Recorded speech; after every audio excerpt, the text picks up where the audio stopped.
জয় যিশু। সদাপ্রভু আমার পালক পেজের প্রতিদিনের মান্নাতে আপনাদেরকে স্বাগত জানাই। আজকে রবিবার 24শে অগাস্ট 2025। আজকের বাক্য পবিত্র বাইবেল থেকে নেওয়া, প্রথম যোহন 3 অধ্যায় 1 পদ। দেখো, পিতা আমাদিগকে কেমন প্রেম প্রদান করিয়াছেন যে আমরা ঈশ্বরের সন্তান বলিয়া আখ্যাত হই, আর আমরা তাহাই বটে। অনেকেই এটা বিশ্বাস করেন যে আমরা সবাই ঈশ্বরের সন্তান। আদিপুস্তক 1 অধ্যায় 26-এর প্রথম অংশ এবং 27 পদে বলে, পরে ঈশ্বর কহিলেন, আমরা আমাদের প্রতিমূর্তিতে, আমাদের সাদৃশ্যে মনুষ্য নির্মাণ করি।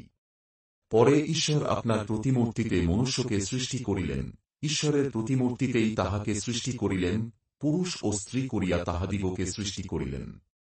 এই বাক্য অনুযায়ী এটা সত্য যে ঈশ্বর আমাদের তার প্রতিমূর্তিতে সৃষ্টি করেছেন, কিন্তু ঈশ্বরের পরিবারের অংশ হওয়া আলাদা।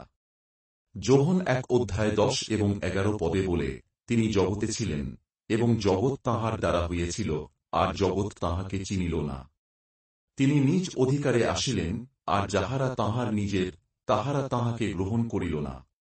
প্রেরিত যোহন প্রভু যীশু খ্রিস্টের জীবন সম্বন্ধে বলেন যে, এই জগৎ যীশু খ্রিস্টকে মসীহ হিসেবে স্বীকৃতি দেয়নি, এবং তারা তাঁকে তাদের উদ্ধারকর্তা হিসেবে গ্রহণ করেনি।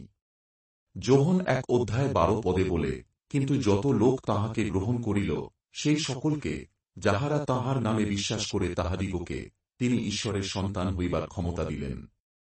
এখানে প্রেরিত যোহন বলছেন যে, যারা যীশু এবং তাঁর পুনরুত্থানে বিশ্বাস করে, তাদের তিনি ঈশ্বরের সন্তান হওয়ার অধিকার দিয়েছেন। যখন ঈশ্বর পিতা একটি ভ্রষ্ট মানবজাতির দিকে তাকাতেন, তখন যদি তিনি কেবল হারিয়ে যাওয়া আত্মাদের জন্য করুণা বা দানশীল করুণা করতেন, তাহলে তা আশ্চর্যজনক হতো। যদি তিনি কেবল তাদের অনন্ত শাস্তি থেকে রক্ষা করার জন্য একটি পরিকল্পনা প্রকাশ করতেন, তাহলে তা অত্যন্ত মহৎ হতো। কিন্তু ঈশ্বর এর চেয়েও অনেক বেশি এগিয়ে গিয়েছিলেন।